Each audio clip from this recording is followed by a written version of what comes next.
Before we start, I want to share with you a passage from a book entitled The Age of Spiritual Machines.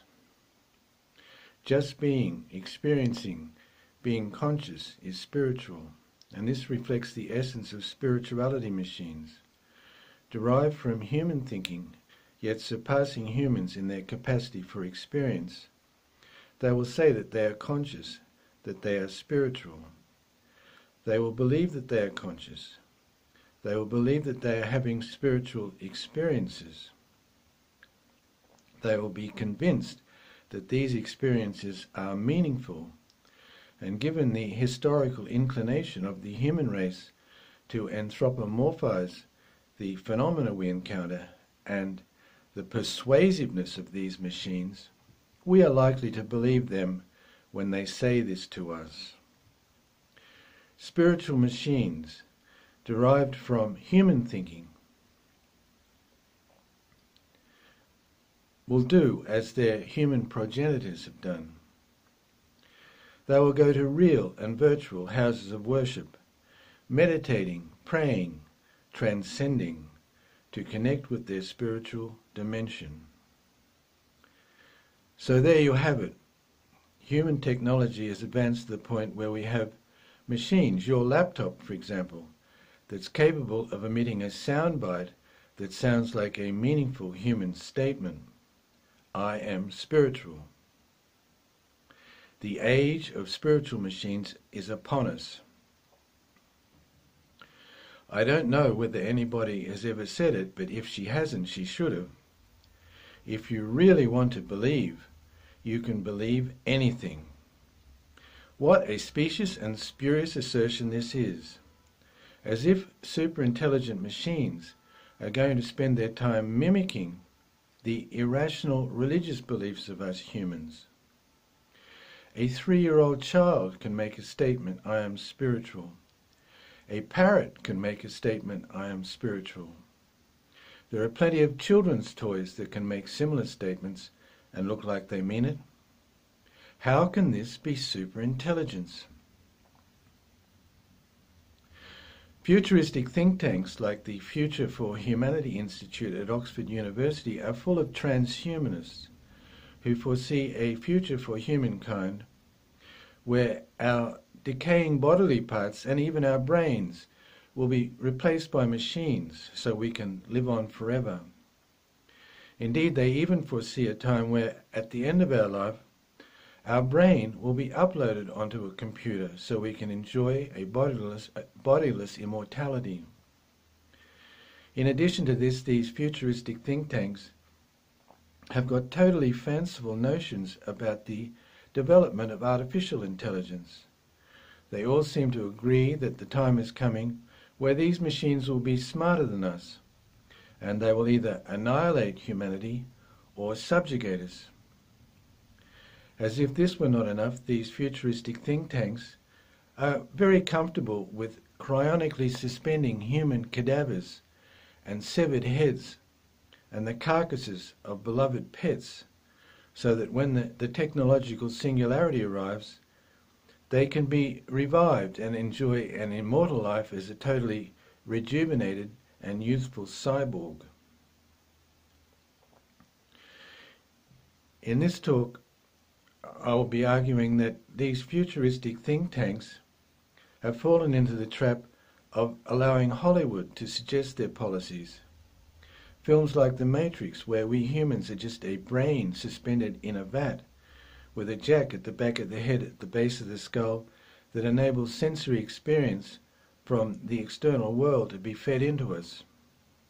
Or The Terminator, where superintelligent machines have actually annihilated humanity, with the exception of a single solitary human being. So a cyborg Terminator is sent back from 2029 to kill the mother of this human being before she can have her superhuman baby, and thus the evil machines will prevail. In addition to this, they've fallen into the trap of anthropomorphism. That's attributing human characteristics to these machines.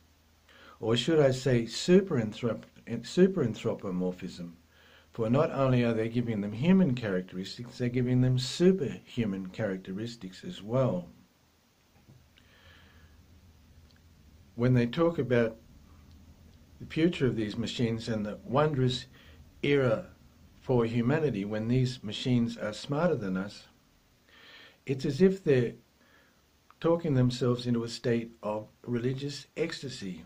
They talk about these machines as if they are gods. In this talk, I'll have something to say about human technology, how it's the principal achievement of the military-industrial scientific complex. I'll then outline in more details the plans and policies of these transhumanists. I'll then have something to say about recent advances in biology and genetics, where it seems quite likely that in the true future for humanity, we will be able to extend our lifespan. We will be able to increase our level of intelligence, and that there are technological processes at work in our brain, body and genome that are far more advanced than anything that human technology can ever hope to achieve with their hardware and software programs. It will be argued that human technology is given to us by the ghost in the machine, and it is this ghost that can never be emulated by or uploaded onto hardware. It must be a given to any thinking person that the military-industrial complex is an evil force in the world. This is the plutocracy that rules the United States and the so-called free world. In other words, it's the driving force or the upper echelon of power in the capitalist state. And the capitalist state has to be in a continual state of war in order to maintain its prosperity. If there ever was a prolonged period of peace, the capitalist economy would sink into recession, if not outright depression. The other problem with capitalism is that although they say they hate big government and they champion laissez-faire economy, the bulk of their income comes from government contracts. Effectively, it's the taxpayer that's paying for their wars. This whole warmongering paradigm of capitalism is pursued for no other purpose than to channel huge chunks of taxpayer money into the coffers of the military-industrial complex. What may not be quite as obvious is the key role that science plays in the power politics of the military-industrial complex. It actually should be called the military-industrial scientific complex. It's the explosion in technology that has been instrumental for the military-industrial complex in maintaining its power base. The key areas for the advancement of technology are bigger and better weapons of mass destruction and armaments in general, communications and surveillance. And these were all primarily developed for the military. It's only later that they were made available for civilian use in the economy at large. It's the advancement in technology that has caused the advancement in the military-industrial complex and the stranglehold that capitalism and materialism have on our daily lives. In fact, in the Western world today, both Big Brother and Uncle Sam are watching. Big Brother may be equated with the military-industrial complex, and Uncle Sam is the US government that have taken it upon themselves to spy on the whole world. It's technology developed by scientists who have enabled them to do this, and it is drone technology developed by scientists that will enable them to erase you by remote control. There are four major programs in the transhumanist movement. Broadly speaking, they're looking for a liberation from biology altogether. We will all become machines that are smarter than us and no longer have biological frailties and defects. In other words, they're actively seeking and longing for the day where we all become enslaved to technology, mere digits in a vast technological network that's vastly superior to the life currently offered us by Mother Nature. In many ways, human technology and machines have been able to change, modify, and even contain natural processes and events, and the transhumanists argue from this that eventually human technology will transcend nature altogether. They are very comfortable with the fact that should this day ever come, then the power block that currently controls and develops technology, namely the military-industrial scientific complex, will have absolute control over us. To erase us will be as simple as right-clicking on us and pressing delete. David Woods, the current chair of London Futurists, expresses the perennial mantra of the transhumanist movement. Can we get rid, he asks, of these biases and mistakes in reasoning that we have inherited in our biology, instincts that served us well when we were roaming the African savannah, but which are now not very much in our favour? The thrust of this seems to be that they want mini mechanical processors implanted into their brains that will take over their reasoning processes, while leaving the rest of their personality and their identity intact. A leading transhumanist says he still wants to have emotions.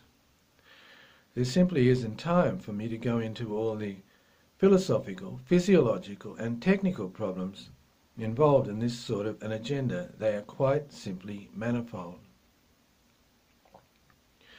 Broadly speaking, the transhumanists are looking forward to the day where there is whole brain emulation, WBE, where the human brain is uploaded onto a computer so we can enjoy a bodiless immortality. This agenda of mind uploading, of the conversion of this human mind into software, is central to their ideals of transcending human limitations so the pure intellect can spread throughout the universe. Experts in AI and robotics are taking whole brain emulation very seriously indeed. Ray Kurzweil, for one, is a major advocate of mind uploading. He's the chief engineer at Google in AI and machine learning, and is a very intelligent and successful man with a huge reputation. The emulation of the human brain on an electronic system, he writes in The Singularity is Near, will run much faster than a biological brain. Although the human brain enjoys the benefit of massive parallelism in the order of 100 trillion interneuronal connections, all potentially firing simultaneously, the rest time for these connections is extremely slow compared with contemporary electronics. The technology required for such an emulation, a sufficiently powerful and capacious computer and sufficiently advanced scanning techniques, will be available, he says, in the early 2030s, Christian era. In May 2007, there was a workshop on mind uploading at Oxford University's Future for Humanity Institute. This workshop resulted in the publication of a technical report co-edited by Anders Sandberg and Nick Bostrom entitled Whole Brain Emulation, a Roadmap.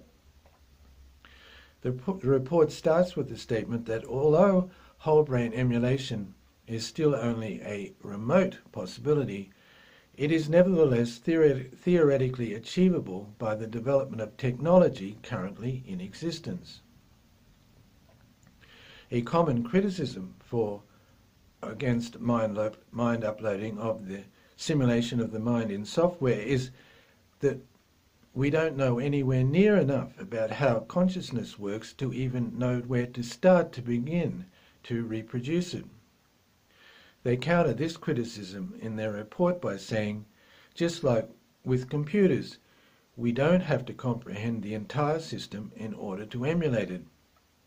All we need is all the information in the system and the dynamic factors which determine the changes in the state of the system from moment to moment.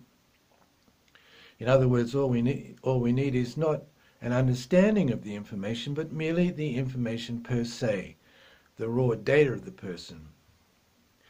The essential factor in obtaining this information, they write, is to physically scan brains in order to acquire the necessary information. So for Nick Bostrom, who by the way is the head of Oxford University's Future for Humanity Institute, we don't need to know about consciousness, we don't need to understand the information we're scanning. All we need is a physical scan in real time of the synapses of all the neurons. In other words, all we need is a non-invasive scanner that can match the speed of the human brain in parallel processing. In any event, there is not currently available technology that can scan, in inverted commas, a wet biological brain that is constantly in motion.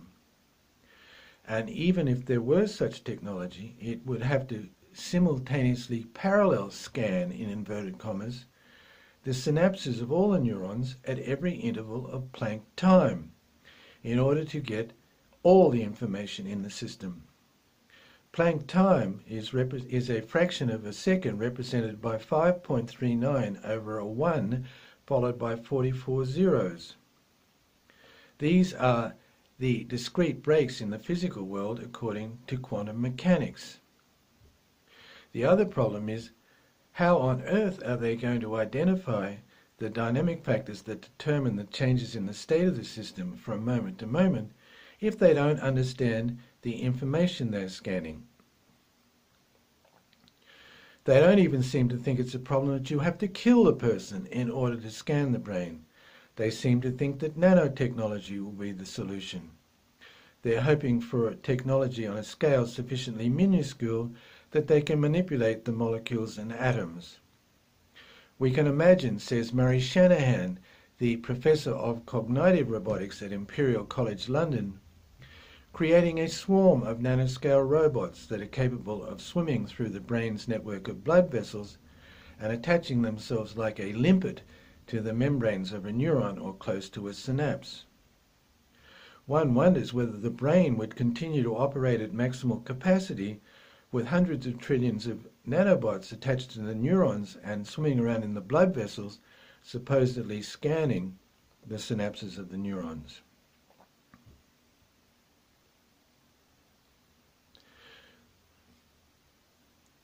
A few general considerations. What we call intelligence is just the relations between worldly images. Numbers, symbols, letters in the alphabet, words, sentences, a pound of liverwurst, etc., etc., are just worldly images, and human beings can apply intelligent operations to them and have intelligent thoughts about them. There's no such thing as abstract intelligence. For example, we can think about an abstract concept which doesn't actually exist as a worldly image, but this still just involves putting together a string of words that do have meaning for us humans in this world. Every object in this world has meaning for us. Take the image of a paperclip, for example. You might ask, where is the meaning in that? But in the context of this world, you can make dozens of meaningful statements about that paperclip, and this is so for every single object that we perceive through the senses. What we call intelligence is just the meaning we give these objects, whether real, abstract, or hypothetical. It's the meaning which is the essential thing. When it comes to information technology, however, meaning goes out the window. When we think of digital technology, we think of ones and zeros. But even these have meaning for us. They are obviously two numerical symbols that we humans can use in all sorts of meaningful ways. Not so for a computer. When a computer strikes a 1 in a program, current will flow through a logic gate, and when a computer strikes a 0, current will not flow through a logic gate. Digital code is just a sophisticated means of controlling the flow of current through electrical circuits. In 1879, Baudot's printing telegraph was patented. This was the start of digital technology. A human being could write a message in 5-bit binary code at one end, and a human being could read that message at the other. In other words, this was still a communication between two human beings. The bits in the code referred to letters in the alphabet. As digital technology advanced, emphasis was placed on the transmission of the message with maximum speed and minimal distortion. The meaning of the message became irrelevant. Digital technology, information technology, is about the communication of information. This led to the processing, communication and storage of all sorts of information: graphics, text, speech, radio, television, music, whatever. This information only becomes meaningful when it's converted back into something that humans can relate to or understand. To say that the machines are doing something intelligent is quite erroneous. No consciousness and no meaning equals no intelligence. It's just that simple. To upload the data from the brain onto a computer requires two distinct operations. Firstly, all of the processes of the brain in real time have to be scanned. That is to say, every single part of the process has to be given a unique binary number. Before it can be uploaded onto a computer, software has to be written that will program the computer to perform the processes of the brain based on the simultaneous parallel processing of the relations between all these infinitely large set of binary numbers. The problem is that there is not now, and there never will be in the future, a human being who can write such a program. And without such a program, the computer simply will not recognize the upload. The data from one brain will be different from the data from another brain, and so the software will have to be individually written for every single brain so it can perform the processes of that brain. It's not possible to map the atoms and neurons of one brain onto the atoms and neurons of another brain so they can have the same binary number. Even if it were possible to have generic software for the brain, then every uploaded brain would think exactly alike, in just the same way that Word 2016 performs exactly the same processes on different platforms. Talk about uploading the brain doesn't take into account the blood-brain barrier. Even if it were possible to have nanobots passing through the brain, recording all the processes of the brain, which it is not, then these nanobots could only pass through the blood vessels and they could not travel down the nerve fibers themselves. At best, they could only record in what parts of the brain the synapses are occurring, and they could not record precise details about the action potentials, the synapses, or the neurotransmitters that are released in the synaptic gaps. In any event, these neurotransmitters, neuropeptides, etc., are synthesized from the DNA, so ultimately these are bodily processes that are essential for the operation of the brain. In addition, the action potentials and graded potentials of neurons involve the active transport in and out of the cell of positive sodium and potassium ions that determine whether the neuron is hyperpolarized or depolarized. Data about the transport of all these ions would have to be collected as well. They are, after all, the dynamic factors that determine the changes in the state of the system from moment to moment. An ion is an atom which is missing an electron, and every one of them would have to have a unique binary number and be individually manipulated in the software. There is somewhere between 100 trillion and 1,000 trillion synapses in the brain. I've seen calculations that there is approximately 2 by 10 to the power of 15 positive sodium ions that enter the cell per meter of axon, its average length. Talk about programming the processes of the brain at this level are quite simply delusional. Let's split the difference on the number of synapses at 500 trillion and let's assume approximately the same number of potassium ions as sodium ions. Then the number of individual processes that would have to be scanned and given a unique binary number is somewhere in the order of 5 by 10 to the power of 41. That's a 5 followed by 41 zeros. An action potential travels at approximately 100 meters per second on myelinated axon. So in just 1 second, it will have chugged through about 100 synapses. The individual processes that would have to be individually manipulated in the software is going to become an impossibly huge infinite number very, very quickly. But herein lies the real problem. The transport of these ions into and out of the cell have a wave function in quantum mechanics. To scan the system means to observe the system, and this will collapse the wave function. Theoretically, it is impossible for them to get all the information in the system, no matter how sophisticated their scanning techniques become. The year 2030 Christian era is just 12 years away, but I expect we will not be seeing Ray Kurzweil's technological singularity in 12 billion years, let alone in 12 years. Another major program in the transhumanist movement is revivifying cryonically suspended cadavers and severed heads, euphemistically known as cephalons, as well as an undetermined number of carcasses of beloved pets, dogs, cats, parrots, etc. The rationale for this comes from Ray Kurzweil, who popularized this idea of the technological singularity, and a eschatological prophecy that the advent of AI will usher in a new human dispensation, the merger of people and machines, and the ultimate eradication of death. As I understand it, there are 4 corporations in the United States currently storing all this dead matter. It will cost you $200,000 to have your whole corpse cryonically suspended and just $80,000 for your severed head.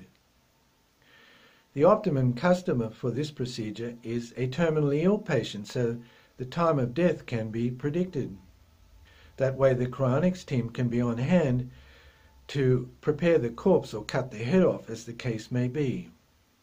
The corpse or severed head is stored in a vat full of liquid nitrogen called a dewar at temperatures way below freezing, and there is a cryoprotectant agent that stops ice crystals from forming.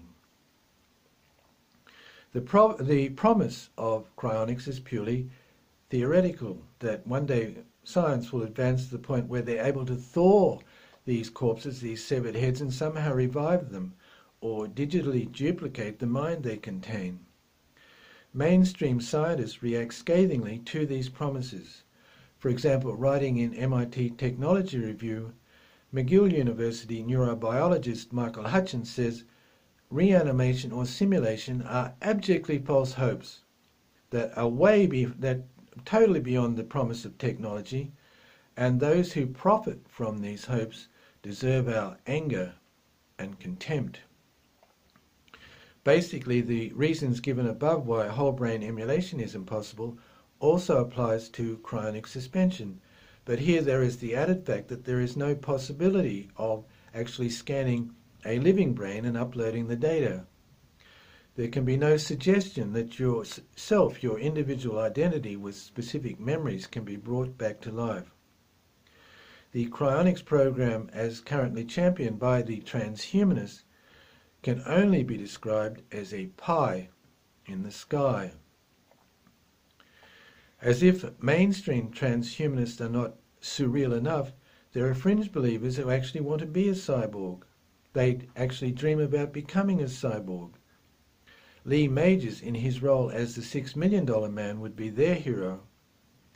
They've had computer chips implanted into their bodies, for example, that would tell them the direction of the magnetic North Pole, or a chunk of hardware the size of a cigarette packet that will take bodily biometric measurements and upload the data to the internet. These people are looking forward to the day where they can have their biological arms and legs amputated and replaced with the limbs of Iron Man. Their ultimate dream would be to have their brain uploaded into the Iron Man suit. The whole thrust of transhumanism comes about as a result of the explosion in the public consciousness of AI and robotics. I say explosion in the public consciousness because that's all it is, media hype. It's not that machines one day will be performing all sorts of menial operations that's the problem. That most certainly will happen. The problem is this totally unrealistic and optimistic statements being made by leaders in the technology sector about the advent of AI, about the development of AI. They haven't even yet made robots that can walk on uneven ground. Although it's true they have made a robot that can turn a doorknob after giving a great deal of thought. The fact is, these AI developers have got an acute case of wanting to run before they can even crawl. The point I'm trying to make is that AI is not even yet in swaddling clothes. It's still at the embryonic stage. As a viable industry, AI has not even yet been born. Yet you've got luminaries like Elon Musk making statements that AI is humanity's greatest existential risk and the technological means of summoning the devil. They talk about AI emulating the human brain, but what they don't seem to realize is the human brain is performing millions of different processes at the same time. While we're awake, in just 1 second, there are millions of different images and sensations being inputted through our senses. Take our sensation of wearing clothes through our sense of touch, or the infinite number of images being inputted through our sense of vision. And also there are millions of different actions and reactions of our body to the external world. Take our thermoregulatory system that's registering heat all over our bodies. All these actions and processes have meaning for us. In addition, there is the actions and processes of the autonomic nervous system, the sympathetic and parasympathetic nervous system that keep our body and brain operating. These processes are occurring in our sleep as well. These are millions of different processes that the human brain is simultaneously parallel processing. Yet AI is developing so slowly, it's doubtful that they'll ever develop a robot that can walk and chew gum at the same time. The current head of Oxford University's Future for Humanity Institute published a book in 2014 entitled Superintelligence, Paths, Dangers, Strategies, which made number 4 on New York Times bestseller list and was recommended by Elon Musk, Bill Gates and other leading AI people. He foresaw a future scenario where an AI is given an assignment to make paperclips as productively and effectively as possible, whereupon it's set to convert all the matter in the universe into paperclips and paperclip manufacturing facilities. What are we to make of reasoning like this? Has he been reading too many Marvel comics? But that's to insult Marvel comics. Not even they could come up with a story where the supervillain is a paperclip machine. Does he know nothing about software programming? There's no way you can give a machine an assignment to go and make paperclips effectively. That's the sort of instruction one human being might give to another, but a machine could never understand or perform such an instruction loaded with such human meaning. This is the problem in a nutshell with the AI and robotics industries. They're guilty of anthropomorphism. They're giving these machines human characteristics, specifically human intelligence. It's a basic premise in information technology that digital code has no meaning for the machine. By the same token, human beings cannot read or write digital code. So there is an absolute disconnect between what's going on in the brain of a human being and what's going on in the CPU of a machine. Ne'er the twain shall meet, no matter what advances they make in technology. What these machines are doing has got nothing to do with intelligence. It's chalk and cheese. To call it artificial intelligence is a gross misnomer. It should be called ML, machine learning, but that handle is not sexy enough for them. A name like that would attract zero public interest and would hardly suggest apocalyptic scenarios for Hollywood blockbusters. I can't see a Best Film Oscar going to a film entitled The Machine That Made Paperclips Effectively, although it could possibly knock Attack of the Killer Tomatoes off its perch as being the worst movie ever made. This notion that technology is advancing to the point where we're making machines that are smarter than us is not really taking into account the fact that it's our intelligence that's advancing technology to this point. It's like saying that the intelligence quota in a chicken will be greater than the intelligence quota in the egg it grew out of. It's just fuzzy thinking caused by the fact that we don't actually know what intelligence is. Human beings can have intelligent thoughts that just appear in their brain. They never come as a result of churning through masses of data. Indeed, some of our most intelligent thoughts just materialize in our brain without any pre-processing of data at all. Also, dreams seem to have something to do with our intelligence. We can dream about something and then have a few related thoughts about it while we're still half asleep. Then, miraculously, an intelligent thought will just crystallize in our brain. If they want to make machines that are potentially as smart as us, not smarter than us, they'll need to make machines that can sleep and dream. Also, human beings can make intelligent statements that come in a split second with zero forethought. If they want to make machines that are potentially as smart as us, not smarter than us, they'll need to make machines that are capable of witty conversation. The closest that machine intelligence comes to human intelligence is autistic genius. So AI means abnormal intelligence. These transhumanists seem to want to make us all into idiot savants in the future. To underscore the fact that human intelligence and machine intelligence are chalk and cheese, here is a quote by Nietzsche about what inspiration meant to him. Has anyone at the end of the 19th century a distinct conception of what poets of strong ages called inspiration? He asked in Ecce Homo apropos Zarathustra. If not, I will describe it. If one has the slightest residue of superstition left in one, one can hardly lay aside the idea that one is merely incarnation, merely mouthpiece, merely medium of overpowering forces. The concept of revelation, in the sense that something suddenly, with unspeakable certainty and subtlety, becomes visible, audible, something that shakes and overturns one to the depths, simply describes the fact. To hear and not to seek, to take and not to ask who gives. A thought flashes up like lightning with necessity unfalteringly formed. I have never had any choice. The involuntary nature of image of metaphor is the most remarkable thing of all. Everything presents as the readiest, the truest, the speediest means of expression.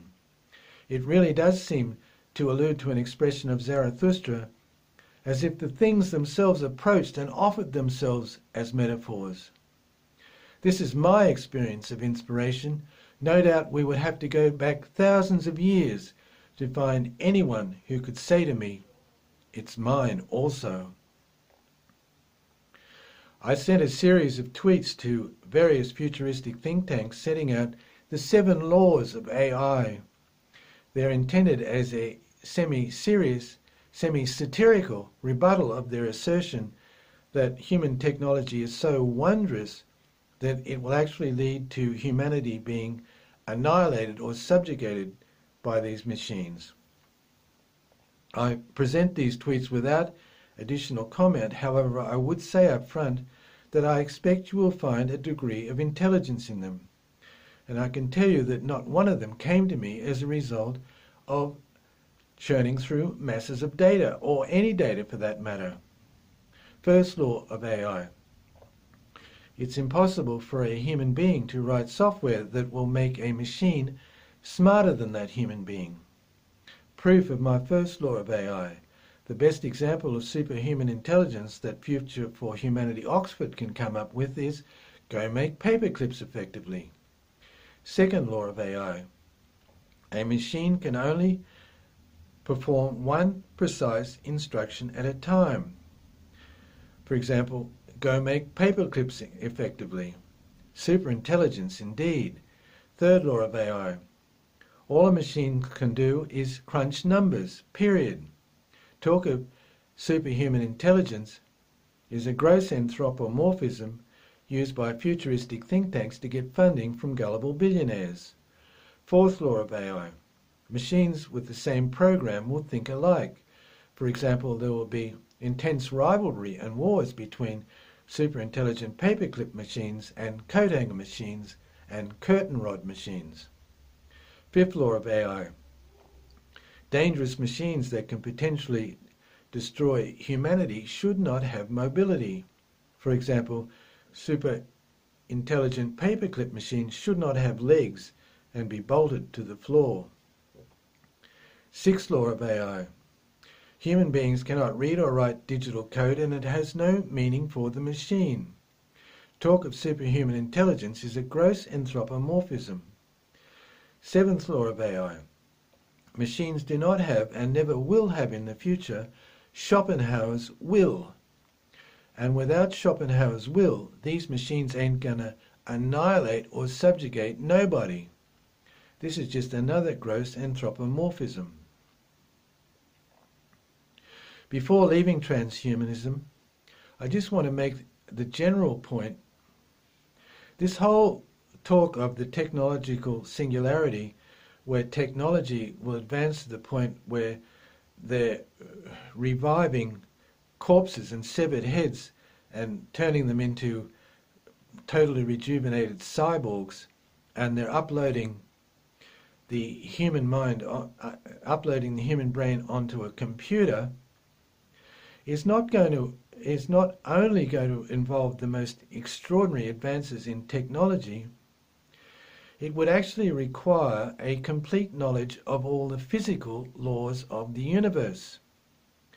And by the time we humans have got to the point where we have a complete knowledge of all the physical laws of the universe, it's hard to comprehend how anything or anybody can be smarter than us, not even God. There just ain't nothing more to know. So much for transhumanism. So what does the ghost in the machine have to say about transcending our biological limitations and augmenting our capacities, our lifespan, our intelligence, whether individually across the board? The ghost in the machine is an expression that comes from the theory of Descartes that we have a spiritual mind or soul that controls and coordinates the processes in our physical mechanistic bodies. In other words, there are higher intellectual processes at work inside us that transcend our biological bodies, and if we can just somehow tap into those, we should be able to achieve many of the goals that the transhumanists are hoping to achieve and still remain biological living beings. Goals such as significantly extending our lifespan, regenerating new organs to replace defective organs, leading life at a higher level of health and well-being, remaining younger looking, fit and happy well into our old age. Indeed, there are biological goals similar to the transhumanist goal of being brought back to life, the doctrine of reincarnation, which was widely believed by many of the ancient Greeks as well as the Hindus. Here I will confine myself just to scientifically verified transhumanist goals that can be achieved by following the ghost in our machine-like bodies. For starters, if you want to lead a more robotic way of life, I recommend the practice of Bikram yoga. I do 7 sessions of Bikram yoga a week, and indeed I schedule my week around those sessions. My whole life is ordered and regimented on the basis that I have to do a session of Bikram yoga each day. As a result, I feel no need to smoke, take drugs, or drink alcohol to excess. I'm sleeping more profoundly at night, and I'm dreaming more. It's a major factor in the aging process that as we get older, we sleep less and we dream less. And I find that daily sessions of Bikram yoga have reversed that trend. In addition, there is the sweat factor in Bikram yoga. Profuse sweating will reduce the aging of our blood vessels and make them 20 years younger. And the heat stress and profuse sweating promotes autophagy, our body's natural waste disposal system, and this will increase our longevity. If you're a transhumanist and you want an extra 30 years of active, healthy life, it makes more sense to do 7 sessions of Bikram yoga a week rather than trying to turn your body into a cyborg. Also, the ritual-like nature of the Bikram yoga session really is like being in a room full of robots. You really do have the feeling that you're a bunch of mechanistic machines, or at least a bunch of military personnel doing drill. In the future, our brains will be electrically stimulated while we're doing yoga. TDCS, brain stimulation while doing yoga and meditation, increases our mindfulness and our feelings of well-being. The US Army is even using it. Effectively, this amounts to turbocharged mind-body therapy. A recent research paper has found that the traditional Ayurvedic herbal remedy, Triphala, if taken in conjunction with probiotics, will increase our lifespan by 60%. In addition, it's known that problems with gut bacteria, for example, deficiencies in lactococcus found in yogurt, will cause brain defects in the young and will cause brain diseases such as Parkinson's in the elderly. Also, probiotics are involved in having healthy bones, and taking probiotics will halve bone loss in the elderly. Just a better knowledge of these traditional biological remedies is the way forward for humanity in the future. At the time of writing this talk, it was announced that couples expecting a baby should cryonically suspend the placenta when the baby is born, as it's quite likely that the stem cells can be used not only to increase the lifespan of the child another 30 years or so, but can also be used to regenerate new organs and new neurons in the brain in later life. Stem cell therapy has been around for decades. These stem cells are normally taken from bone marrow and from umbilical cord blood, and they're injected into patients suffering from certain maladies, and these stem cells have the capacity to differentiate into various tissues and can thus repair and replace degenerate tissue in the patient. However, stem cell therapy has its limitations. These stem cells cannot differentiate into all tissues. They cannot be used to regenerate new organs in the body, and they are often killed by the recipient's immune system when they're injected into the body. Currently, stem cell therapy cannot be used to regenerate new neurons and new connections between the neurons in the brain. Also, the effectiveness of stem cells decreases with the age of the donor. Stem cells taken from the placenta, however, are extremely young, and they retain their maximum effectiveness. The placenta would be cryonically suspended at birth, so these cells literally never age.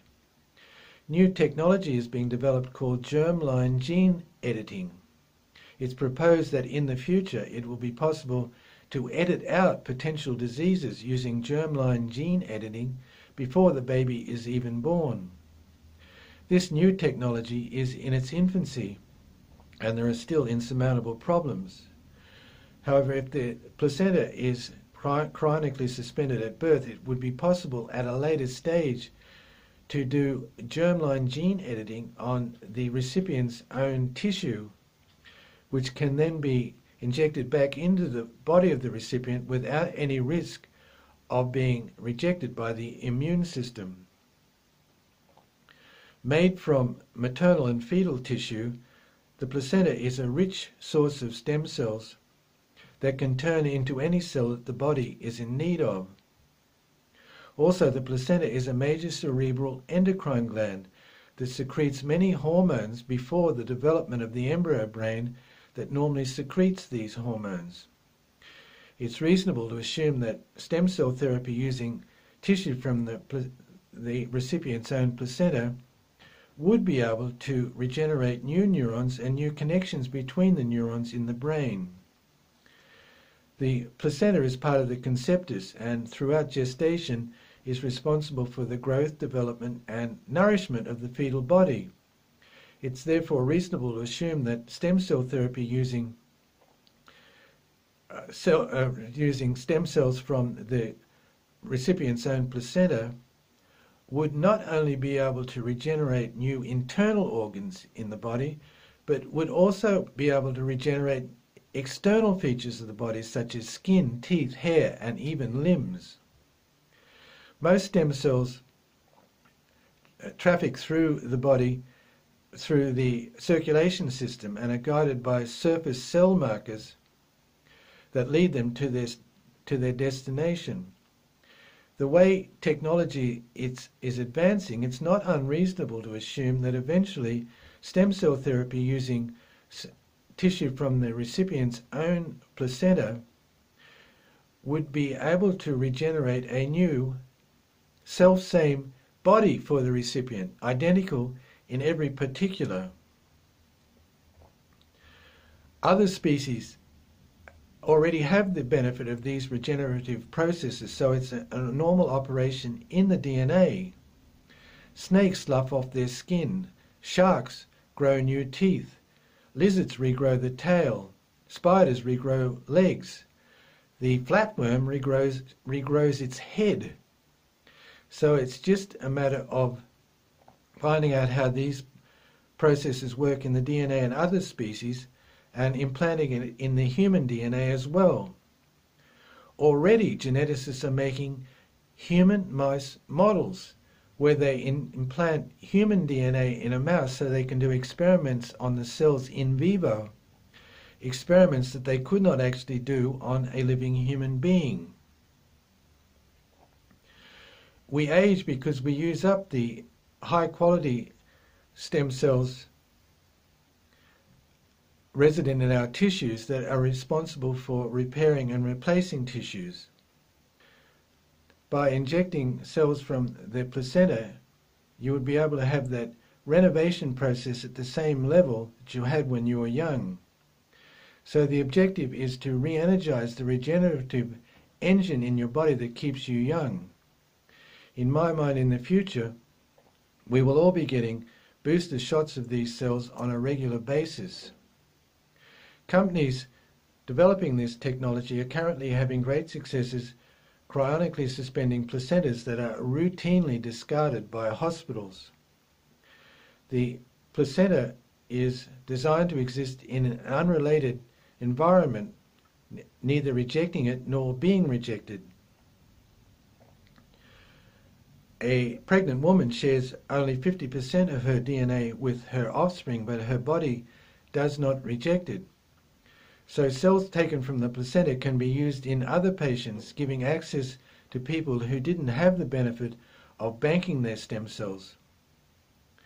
But obviously the optimum process is for the baby's own placenta to be cryonically suspended, where it can stay in storage for decades for the sole purpose of the preservation of that unique individual. Startup companies pushing cryopreservation of the placenta estimate it will cost a couple of $1,000s up front and a couple of $100 a year after that. If you want to know more about this, you should contact a company called Singularity in Warren, New Jersey. The loss of the placenta at birth causes a physical and emotional scar that stays with us for the rest of our lives. It is the attachment to the mother that has been amputated, and this is a catastrophic emotional loss to us. It is literally the loss of the first object which sets us on the path of insatiably craving new objects to replace it throughout life. It's a very nice philosophical concept that the placenta can be conserved to serve us in later life. If you want to know more about this, you should see my book on Amazon.com, The Knowledge of Good and Evil. Moreover, it's well known that intermittent fasting has major health benefits. It will promote autophagy, our body's natural waste disposal system, reduce oxidative stress and increase cellular stress resistance. It will increase our longevity and our resistance to age-related diseases. Just simple intermittent fasting would be a much more effective way of increasing our longevity rather than anything that these transhumanists have come up with. New research papers are appearing all the time about the electronic properties of DNA. For example, it was recently proposed that DNA can be used as hard drive data storage for quantum computers. In a paper published in the journal Science, scientists at Columbia University and New York Genome Center demonstrated that a single gram of DNA can potentially store 215 petabytes of data. That's 215 million gigabytes. Theoretically, this is comparable to the data of the human race being stored in a container the size of a couple of pickup trucks. If you want to know more about the electronic properties of DNA, you should Google my article, Radio Signals from the DNA, a philosophical issue. This is why I say there are technological processes at work in our brain, body and genome that are far more advanced than anything these transhumanists can hope to achieve with their human technology. What these transhumanists don't seem to understand is that scientists and technicians are not inventing new technology de novo. All they're doing is discovering processes that are already operating in nature, specifically in biological living systems. The living cells in our body are a masterpiece in nanotechnology and electronics.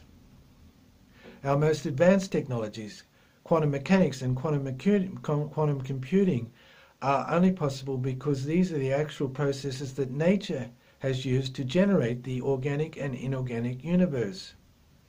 It never ceases to amaze me how these transhumanists can be so convinced it is their own cleverness or intelligence that has developed this body of knowledge called information technology.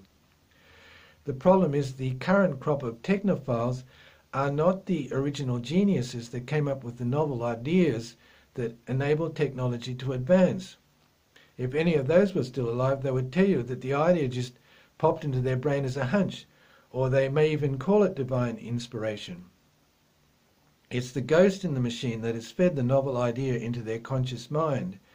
Their machine-like body has written it down and taken it off to the publisher, but the actual idea, the actual intelligence factor in the discovery, comes from a higher metaphysical source.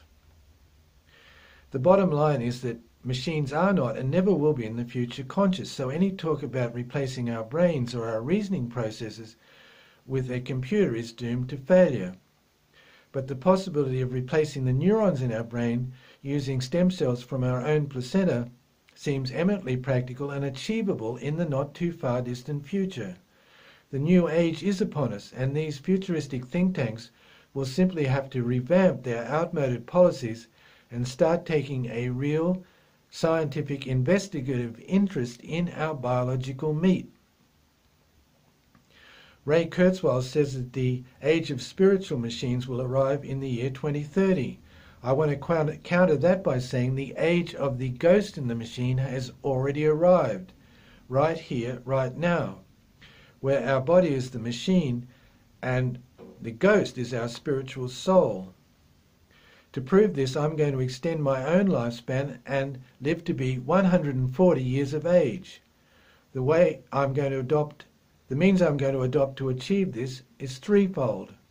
A, 7 sessions of Bikram yoga a week. B, I'm going to take Triphala with probiotics.